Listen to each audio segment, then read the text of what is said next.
திண்டுக்கல்லில் வட்டார வளர்ச்சி அலுவலரை கண்டித்து மாற்றுத்திறனாளிகள் தரையில் அமர்ந்து தர்ணா போராட்டத்தில் ஈடுபட்டனர்.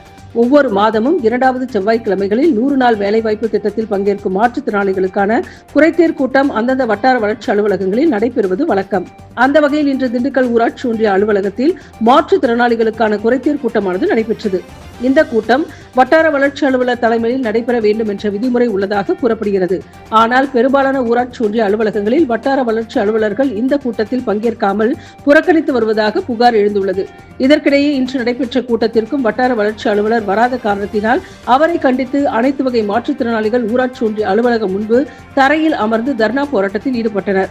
இதனைத் தொடர்ந்து அங்கு பணியில் இருந்த மற்றொரு வட்டார வளர்ச்சி அலுவலர் கூட்டம் நடத்த வேண்டிய வட்டார வளர்ச்சி அலுவலருக்கு மாவட்ட ஆட்சியர் அலுவலகத்தில் வேறு ஒரு பணி இருப்பதாக கூறி மாற்றுத்திறனாளிகளை சமரசம் செய்ய முயன்றனர். இருந்தபோதும் எங்கள் கூட்டத்தை நடத்தும் வட்டார வளர்ச்சி அலுவலர் உடனடியாக இங்கு வர வேண்டும் என கண்டன கோஷங்களை எழுப்பி தர்ணா போராட்டத்தை கைவிட மறுத்தனர். மாற்றுத்திறனாளிகளின் தர்ணா போராட்டத்தை பற்றி தகவல் அறிந்த சம்பந்தப்பட்ட வட்டார வளர்ச்சி அலுவலர் ஊராட்சி ஒன்றிய அலுவலகத்தில் நடைபெற்ற கூட்டத்தில் பங்கேற்றார். இந்த போராட்டம் காரணமாக திண்டுக்கல் ஊராட்சி ஒன்றிய அலுவலக வாயில் முன்பு சிறிது நேரம் பரபரப்பு ஏற்பட்டது.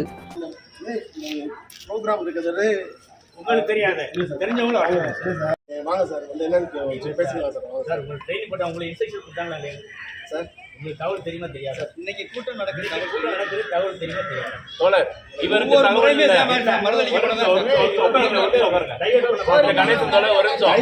இவருக்கு கூட்டத்திற்கும் சார் வந்து ஆமா என்ன நிலவரம் சொல்லுங்க பார்ப்போம். ஏன் இப்படி அறிவு செய்றீங்க? ஏன் இப்படி அறிவு செய்றீங்க? இல்லை சார், ஏன் மாட்டுக்கான இப்படி அறிவு செய்றீங்க? 2வது செவ்வாய்க்கிழமை நடக்குன்னு தெரியும். அந்த ஒரு நாள் மட்டும்தான் வீசி இருக்கு, அந்த ஒரு நாள் மட்டும் தான் இன்ஸ்ட்ரக்ஷன் இருக்கு, ஃபீல்டு ஒர்க் இருக்கு. சங்கத்தின் சார்பாக மதிப்பு கொடுத்து ஒரு கோரிக்கை வச்சுக்கிறோம். முதல்ல இந்த வண்டிகளை நீக்க சொல்லுங்க. இந்த ராயல் என்ஃபீல்டு நிப்பாட்ட வேணாம்னு சொல்லிட்டு போனேன். இந்த மாடிப்படி கீழே உட்காந்துக்கோ ராயல் என்ஃபீல்டு நிப்பாட்டுக்காரு.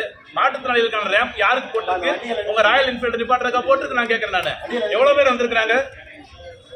ஊடக நண்பர்கள் எடுங்க, எவ்வளவு பேர் வந்திருக்காங்க இந்த ஈசை மையத்துக்கு? அவ்வளவு 2 வீலர் நிப்பாட்டி வச்சிருக்கீங்க. இதென்ன பைக் ஸ்டாண்டா? யாருடைய தேவைக்காக சொல்லுங்க பார்ப்போம். இங்க ஒரு 2 வீலர், ஒரு மாற்றுத்திறனாளிக்கு ஒரு 2 வீலர் நிப்பாட்ட முடியாது. இந்த கார் வேக்கந்தா இருக்கிற இடத்துல மாற்றுத்திறனாளிகளோட 3 சக்கர வாகனத்தை இங்க நிப்பாட்ட முடியாது. ஏன் இந்த ஆக்கிரமிப்பு பண்ணி வச்சிருக்கீங்க? நீங்க அதை முதல்ல ரிமூவ் பண்ணுங்க தயவு கூர்ந்து. எங்க சங்க நிர்வாகிகள் நாங்கள் பேசிட்டு வரோம். ஊடகத்தினருக்கு எங்க ஒன்றிய தலைவர் வந்து பேட்டி கொடுப்பாரு. எல்லாத்தையுமே அதை வந்து